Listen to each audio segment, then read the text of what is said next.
صحیح حکم دے رہے ہیں جی وہ دعا مانگ بھی رہے ہیں یا نہیں، چونکہ معنی مفہوم دعا ہی ٹھیک ہوگا، دیکھیں گے کہ کیا آیا دعا مانگ صحیح رہے ہیں یا نہیں۔ جی جب اگر دعا ہی صحیح نہیں مانگ رہے تو ہم اس دعا کے فلسفے سے، اس کی نعمات سے اور ان تمام کرامات سے جو دعا کے بدلے میں خدا عطا کرتا ہے مستفید نہیں ہو پائیں گے۔ جی بالکل اب دعا اور امر میں فرق یہ ہے کہ دعا میں مخاطب کا رتبہ جو ہے وہ دائی سے اعلیٰ ہوتا ہے، بالکل اور امر میں اس کا رتبہ جو ہے وہ کیا ہے، ادنا ہوتا ہے، اور دعا کے مقابلے میں اجابت آتی ہے اور امر کے مقابلے میں اطاعت آتی ہے۔ صحیح صحیح بالکل اب جو امر ہے، امر یہ ہے کہ ہمیں حکم دیا گیا ہے، جی امام زمانہ اجل اللہ تعالی فرجہ الشریف کی طرف سے، اول الامر کی، صاحب الامر کی طرف سے ہمیں امر ہے کہ ہم ان کے ظہور کے لیے دعا کریں۔ بے شک اب اس امر کے مقابلے میں کیا ہے، اطاعت ہے۔ تو آیا دیکھیں گے کہ اطاعت کے پہلو میں ہم آیا اس اطاعت کے اوپر پورا عمل کر رہے ہیں، اپنے آپ کو اس اطاعت کے پیراہے میں پورا ناپ تول کے صراط مستقیم کی طرف جو ہے وہ گامزن ہیں یا نہیں۔ جی بے شک۔ اور یہاں پر جو ہے ایک خوبصورت سی جو چیز ہے، مرحوم شیخ طوسی علیہ رحمہ نے کتاب مختصر المصباح میں آغا علوی مصری کی دعا کا ایک واقعہ درج فرمایا، جو بالکل ہی آپ کے سوال کا جواب، اسی کے اوپر میں اختتام کرنا چاہوں گا کہ وہ فرماتے ہیں، شیخ طوسی علیہ رحمہ فرماتے ہیں کہ آغا علوی مصری جو ہے وہ مصر میں رہتے تھے، جس وجہ سے ان کو مصری کہا جاتا ہے۔ ٹھیک ہے۔ تو چونکہ شیعہ ہونے کی وجہ سے اور زمانہ غیبت میں جو شیعیان حیدر قرار کو اور صاحب الامر کی اطاعت و محبت و مودت و عقیدت کے چشموں سے سرشار سینے جو لبریز تھے، ائمہ طاہرین کی جو ہے وہ امر امامت اور منصب امامت کے قائل لوگوں کے دلوں میں، تو ان کے اوپر جو مشکلات تھی اس وجہ سے ان کی جان ہمیشہ خطرے میں رہتی تھی۔ یہ کوئی تاریخ سے ڈھکی چھپی بات نہیں ہے، واضح روشن سورج کی طرح عیاں ہے۔ تو اس وقت اس مصر کے حاکم وقت نے آغا علوی مصری کے اوپر جو ہے حکم جاری کیا کہ اسے قتل کر دیا جائے، اسے سزائے موت کا حکم دے دیا۔ بتانا یہ مختصر سا واقعہ بتانا یہ چاہتا ہوں کہ اس دعا میں جہاں پہ امر جو صاحب الامر کی طرف سے امر دیا گیا اس میں اطاعت کس طرح سے ہے۔ تو بہت ہی انتہائی پریشان تھے، بھٹک رہے تھے، ہزاروں لوگوں کے پاس گئے جو ان کے اس بادشاہ کے حاکم کے مصر کے بادشاہ کے قریب تھے، جو بھی ان سے ہو سکا تمام کوششیں جو ہے وہ بروئے کار لائی، لیکن کوئی نتیجہ نہیں نکل پایا۔ تھک ہار کر بالآخر مسجد کے کونے میں جا کے اپنی زندگی بسر کرنا شروع کر دی اور ایک دعا کا وظیفہ جو ہے وہ انہوں نے شروع کر دیا اور اپنے امام سے توسل اور راز و نیاز اور وہ تمام چیزیں شروع کر دی کہ ان کے علاوہ میرے پاس تو میری مدد کو آیا اور میری مدد کر سکے۔ تو وہ کہتے ہیں کہ میری جو کیفیت تھی، حالت تھی، وہ یہ تھی کہ نہ تو میں بے ہوش تھا اور نہ میں بیدار تھا، یہ بیداری اور بے ہوشی کے درمیان کی جو حالت ہے میں اس میں موجود تھا کہ یا اچانک جو ہے حجت خدا کی زیارت کا شرف مجھے ملتا ہے اور آ کر میرے کندھے کے اوپر شفقت بھرا ہاتھ رکھ کے کہتے ہیں، اے علوی تو پریشان کیوں ہے؟ میرے ہوتے ہوئے، حجت خدا کے ہوتے ہوئے، امام کے ہوتے ہوئے تو پریشان کیوں ہے؟ کہتے ہیں مولا دعا مانگ مانگ کے تھک چکا ہوں۔ اب یہاں پہ مولا نے ایک نقطے کی طرف متوجہ کیا، شیخ طوسی نے اس کو اپنی سند کے ساتھ بیان کیا ہے۔ اب مولا فرماتے ہیں کہ اے علوی کیا تو جانتا ہے ہمارے امر کی اطاعت کر رہا ہے؟ اللہ پریشان ہو گیا اور تعجب میں آ گیا، ششدر رہ گیا کہ آقا مجھے فرما رہے ہیں کہ میں امر کی اطاعت کر رہا ہوں یا نہیں کر رہا؟ مولا مجھ سے کوئی گستاخی ہو گئی یا مجھ سے کوئی غلطی ہو گئی؟ آقا نے کہا نہیں، غلطی نہیں ہوئی ہے، میں تجھے اس امر کی اطاعت کی طرف اشارہ دینے آیا ہوں۔ جی مولا فرمائیے۔ آقا فرماتے علوی میں تجھے ایک دعا جو ہے وہ تعلیم کر رہا ہوں، اس دعا کو اس وقت و پہر میں اس انداز سے پڑھنا شروع کر دو، خدا تمہاری مشکل کو حل کر دے گا۔ اللہ اکبر۔ اب آغا علوی کہتے ہیں میں روزانہ جب میں پڑھتا تھا، چونکہ اس دعا کا میں جو ہے وہ علم نہیں رکھتا تھا، مجھے پتہ نہیں تھا کہ وہ کون سی دعا ہے اور کیا طریقہ کار ہے، کس طرح سے کرنا ہے، تو آقا روزانہ آتے تھے، مجھے وہ تکرار کراتے تھے، تاحتا 3-4 دن گزرنے کے بعد وہ مجھے حفظ ہو گئی اور بالآخر جمعہ کا دن آ گیا۔ اور جب جمعہ کا دن آیا تو اس جمعہ کے دن میں نے اسی طرح سے جیسے آقا نے مجھے تعلیم فرمائی تھی میں نے اس دعا کو پڑھنا شروع کر دیا۔ اور جب میں نے پڑھا تو اس کے اختتام کے بعد مجھے میرے چاہنے والے نے، میرے دوست نے آ کے مجھے خبر دی کہ حاکم وقت جو مصر کا بادشاہ تھا جس نے تیرے قتل کے لیے جو ہے وہ حکم صادر کیا تھا اس کا خود کا قتل ہو چکا ہے۔ اللہ، اب تعجب میں آج حیران ہو گیا کہ کیسے ہو سکتا ہے۔ اب وہ وہاں سے باہر نکلا، چونکہ جس چیز کا اسے ڈر تھا وہ ڈر اور وہ حادثہ اور وہ خطرہ اس کا ٹل چکا تھا۔ اور وہ دربار میں جیسے ہی پہنچا تو انہوں نے پوری تحقیق کرنا شروع کر دی اور تمام چیزیں معلوم کرنے کے بعد ایک دو چیزیں پوچھی، کہا کب فوت ہوا ہے، کس وقت میں فوت ہوا ہے، کہاں پہ فوت ہوا ہے۔ تو وہ تمام چیزیں اور تمام مراحل سے جب اس کو آگاہ کیا گیا اور وہ وقت بتایا گیا تو آغا علوی مصری یہ جملہ تحریر کرتے ہیں جو آغا طوسی نے کتاب مختصر المصباح میں لکھا ہے کہ آغا علوی فرماتے ہیں جیسے ہی میری دعا کے آخری کلمات کے ختم ہونے کا جو وقت تھا اسی وقت میں ہی اس کا قتل ہوا تھا۔ اللہ اکبر، اللہ اکبر۔ اور اس دعا کے لیے جو امر کی اطاعت میں تھی۔ اب میں آپ کو یہ خوبصورتی بتانا چاہوں گا، یہ کون سی دعا ہے جو میرے 12ویں آقا نے تعلیم فرمائی تھی اور شیخ طوسی علیہ الرحمہ جو ایک شیعت مکتب تشیع کی ایک مستند شخصیت ہیں، کون سی دعا انہوں نے فرمائی؟ انہوں نے کہا آقا امام زمان اجل اللہ تعالیٰ فرجہ شریف نے دعائے نتبہ کے لیے حکم دیا تھا کہ اس دعائے نتبہ کو جمعہ کے دن ظہر اور عصر کے درمیان میں اس دعا کو جو ہے اپنے لیے بھی اور میرے امر کی اطاعت کے لیے بھی پڑھ سکتے ہو، تاکہ میرے ساتھ گفتگو کر کے راز و نیاز کر کے اپنے آقا کی شفقت و کرامت اور دیدار و زیارت اور اپنے تمام مشکلات کے حل کا جو ہے وہ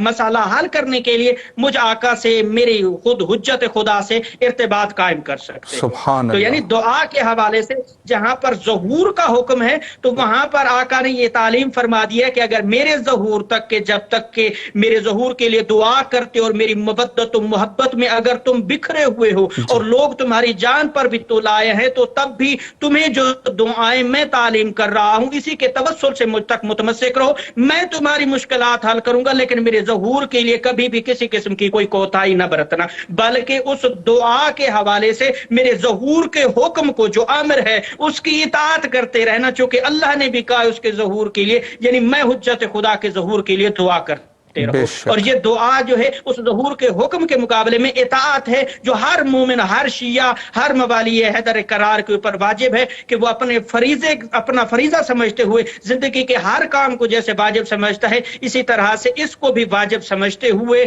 اپنی زندگی کو ہموار کرنے کے لیے، اپنی مشکلات کے حل کے لیے، اپنی مادی مشکلات کے حل کے لیے، اپنی روحانی مشکلات کے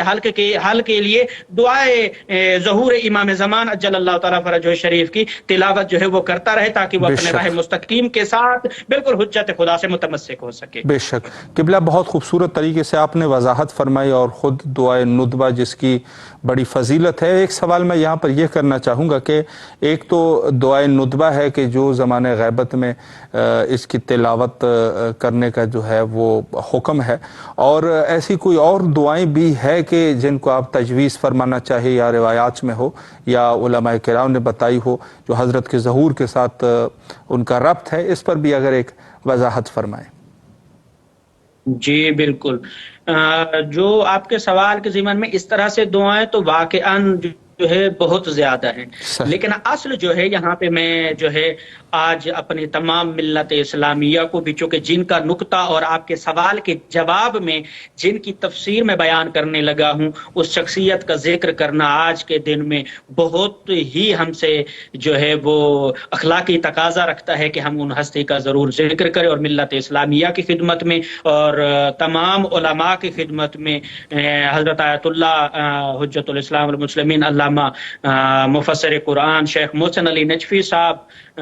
قبلہ جو اس دنیا سے رحلت فرما گئے، خدا درجات بلند فرمائے اور انہیں کروٹ کروٹ جنت نصیب فرمائے، جو کہ ملت کا ایسا عظیم تحفہ اللہ نے ہمیں ان کی علمی صورت میں ہمیں عطا کیا تھا جو کہ ملت ان کا کسی بھی صورت میں جبران نہیں کر سکتی۔ ایسی ہستیاں جو ہے وہ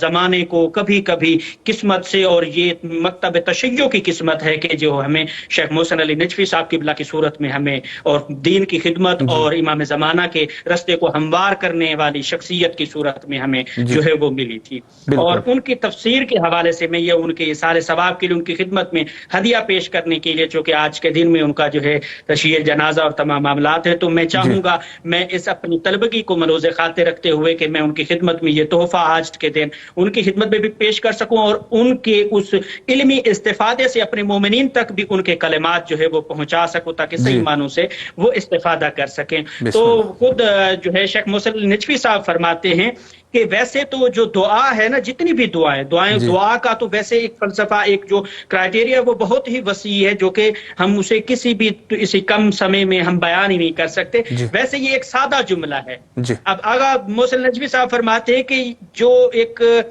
ظہور کے لیے جو یہ جملہ ہے نا کہ ظہور کے لیے دعا کرو، یا کون سی دعائیں ہیں جو ظہور کے لیے کی جانی چاہیے، یا کون سی دعائیں ہیں جو پڑھی جانی چاہیے، تو یہاں پر آغا محسن نجوی فرماتے کہ لفظ ظہور جو ہے وہ اپنے اندر کتنا ایک خوبصورت وسیع تر معنی چھپا کے رکھا ہوا ہے۔ خود لفظ ظہور کے اندر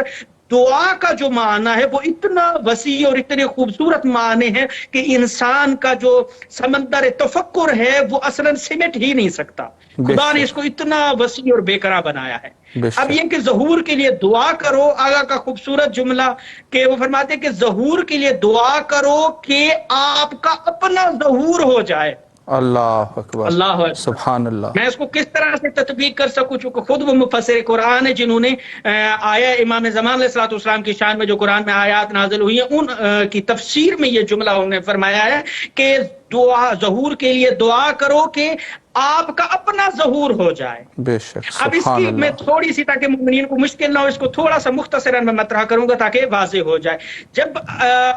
جب انسان اپنے مہربان امام کے لیے دعا کر رہا ہے تو آگے فرماتی کہ جب انسان پروردگار کو کہتے ہیں پروردگار اپنی حجت کو ہمارے درمیان جلد بھیج دے تاکہ ہم تیری عبادت کر سکیں، تجھ سے عشق کرنا سیکھ جائیں، اپنی ظاہری آنکھوں سے دیکھ سکیں کہ عشق کیسے کیا جاتا۔ سبحان اللہ، واہ۔ اب یہاں پر آقا بتانا یہ چاہتے ہیں کہ آپ کا اپنا ظہور ہو جائے۔ ظہور کے لیے دعا کرو سے مراد کیا ہے؟ جب تک آپ دعا کرتے وقت خود حاضر اور ناظر نہیں ہوں گے، امام کی معرفت نہیں رکھتے اور ان کے امر کی اطاعت نہیں کرتے، اصلا ممکن ہو ہی نہیں سکتا۔ جتنی لمبی لمبی دعائیں پڑھ رہے ہیں، پوری مفاتیح الجنان بھی پڑھ لیں، کوئی فائدہ نہیں ہے۔ یعنی امام محسن نجوی صاحب جو ہے وہ فرماتے ہیں اپنے اندر ظہور پیدا کرو، اپنے آپ کو ظاہر کرو مولا کے سامنے۔ مولا ہم آپ کی اطاعت کر رہے ہیں، آپ کی سیرت کے اوپر عمل کر رہے ہیں، خدا کے احکامات کی جو ہے پوری پیروی کر رہے ہیں اور کبھی کسی کے ساتھ ظلم نہیں کر رہے ہیں، بلکہ ہم مظلوم کے ساتھ جو ہے اس کی حمایت کر رہے ہیں اور کبھی بھی ظالم کا ساتھ نہیں دے سکتے، چونکہ ظالم کے مقابلے میں مظلومیت کا علم جو ہے وہ آپ کے ہاتھ میں ہے کہ جس مظلومیت کو اجاگر کر کے آپ نے ظلم کے مقابلے میں آنا اور ظلم کو ختم کر کے عدل قائم کرنا ہے۔ جب تک انسان اپنے اندر اس جو مظہر الہی کے وارث ہیں اہل بیت علیہ الصلوۃ والسلام، جب تک ان مظاہر الہی کی صفات کو اپنے اندر ظہور نہیں کر پائے گا، تب تک وہ دعائے ظہور کا اصلاً استفادہ کر ہی نہیں سکتا۔ بے شک، بے شک۔ اور وہاں پر حاشیے میں انہوں نے تفسیر میں حاشیے میں انہوں نے فرمایا ہے کہ جیسے دعائے نطبہ ہے اس کی جو ہے وہ راز و نیاز کے لیے جو ہے وہ مولا سے توسل کرنے کے لیے، مولا سے باتیں کرنے کے لیے اس کو زیادہ سے زیادہ جو اس کی تلاوت کی جائے۔ دعائے عہد جو ہے وہ اس کو بتایا گیا، زیارت وارثہ ہے، دعائے فرج ہے، اسی طرح سے کافی ساری دعائیں جو ہیں وہ امام زمانہ جل اللہ تعالیٰ فرج شریف کے لیے جو ہے ظہور کے لیے بتائی گئی ہیں۔ لیکن یہاں پر آیت اللہ بہجت فرماتے ہیں اگر آپ امام زمانہ کے ظہور کے لیے دعا کرنا چاہتے ہیں تو سب سے خوبصورت جو دعا ہے، جو خوبصورت جو ایک اجابت ہے، جو خوبصورت عمل ہے، وہ یہ ہے کہ ہم حجت خدا کے لیے کہ جن کے لیے اللہ نے جس چیز کو حجت قرار دیا ہے وہ ہے قرآن، قرآن کے ساتھ متمسک ہو کر اطاعت الہی کی پیروی کرتے ہوئے، تمام اوامر الہی کو ملحوظ خاطر رکھتے ہوئے اپنے راہ مستقیم کو الہی راہ قرار دے کر اس پر ایک لمحے کے لیے بھی اپنے قدم کو نہ ڈگمگانے دینے کا عزم، ارادہ، استقامت کو قائم رکھتے ہوئے جو دعا تم مانگو گے وہ دعا تمہاری بخشش اور تمہاری نجات کا ذریعہ قرار پائے گی۔ بے شک، بے شک۔ قبلہ بہت ہی اپنے امام سے متمسک ہو سکتے ہیں اور ان دعاؤں سے استفادہ کر سکتے ہیں، اور وہ دعا جس میں راز و نیاز ہے ہم امام زمان علیہ الصلوۃ والسلام کے قریب ہو سکتے ہیں۔ اور چونکہ خود امام زمان علیہ الصلوۃ والسلام کی حدیث صادق آل پیارے محمد علیہ السلام فرماتے ہیں کہ امام زمانہ کے لیے دعا کرنا امام خود حجت خدا کے قریب کے ایک الگ چیپٹر ہے، لیکن اس امام کے قریب ہونے کا ذریعہ اصل یہ ہے کہ خدا کے قریب ہونا اصل مقصود ہے، جو کہ یعنی خدا کو پہچاننا، یعنی امام کو پہچاننا، خدا کو پہچاننا، اور خدا کو جو پہچان جائے تو یعنی اس نے گویا معرفت کے تمام ان وادیوں کو طے کرنا شروع کر دیا ہے جہاں پر اسے امامت کے منصب امامت کا لطف بھی آتا ہے، اطاعت امامت کا لطف بھی آتا ہے، اطاعت خدا کا لطف بھی آتا ہے، اطاعت نبوت کا لطف بھی آتا ہے، اطاعت قرآنی کا لطف بھی آتا ہے، اطاعت روحانی کا لطف بھی اسے آتا ہے، اطاعت جسمانی کا لطف بھی اسے آتا ہے، اطاعت تمام ان اطاعت کے پیراہوں کو وہ ایسے سرور اور لذت اور محبت اور سکون کے ساتھ، چاشنی کے ساتھ محسوس کرتا ہے اور شکر ادا کرتا ہے کہ اے اللہ اتنا عظیم اور میٹھی نعمت امامت جیسی تو نے ہمیں عطا کی ہے۔ سبحان اللہ، سبحان اللہ، شکریہ قبلہ، اللہ آپ کے توفیقات خیر میں اضافہ فرمائے۔ یقیناً مطالب جو ہے وہ بہت زیادہ ہے، لیکن وقت جو ہے وہ بالکل انتہا پر پہنچ چکا ہے۔ انشاءاللہ العزیز کسی اور وقت میں مومنین کے لیے کوشش کرتا رہوں گا کہ انشاءاللہ آپ سے وقت لے سکوں اور اس فیض عظیم سے اسی طرح فیضیاب ہوتے رہے۔ قبلہ ایک دفعہ پھر بھی نہایت ہی آپ کے تہ دل سے ممنون و مشکور ہے کہ آپ آئے اور نہایت ہی مہم نکات پہ اشارہ فرمائے۔ آپ سے قبلہ التماس سے دعا کرتے ہیں اور آپ کے لیے کربلا معلیٰ میں دعا گو ہے۔ فی امان اللہ، اللہ حافظ، اللہ حافظ، شکریہ۔ التماس سے دعا، جزاک اللہ، سلامت رہیں انشاءاللہ، امام زمان آپ کی عبادت قبول فرمائے۔ الہی آمین، الہی آمین، سلامت رہے۔ بہت ہی خوبصورت گفتگو آپ سماعت فرما رہے تھے حجت الاسلام المسلمین جناب مولانا سید محمد تقی نقوی قمی صاحب قبلہ سے، اور انہوں نے جو دعا کے عنوان سے جو ارشادات انہوں نے آپ کی خدمت میں رکھے، یقیناً تمام کے تمام جو بھی مطالب تھے نہایت ہی خوبصورت، اور اس دور کی ضرورت ہے، اور ضرورت ہے کہ ہم جو ہے وہ اپنے وقت کے امام کے لیے دعا کریں، ان کے ظہور کے لیے، اور انشاءاللہ العظیم ان کے اعوان اور انصار میں شامل ہو سکے۔ وقت ہمارا انتہا پر ہے، اور آخر میں حجت خدا کے ظہور کے لیے مل کے دعا کرتے ہیں، اللہم عجل لولیک الفرج۔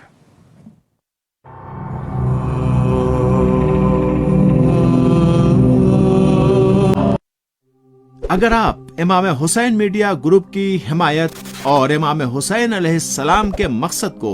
عالمی سطح پر آگے بڑھانے کے لیے فوری اور آسان طریقہ تلاش کر رہے ہیں، جس کا مقصد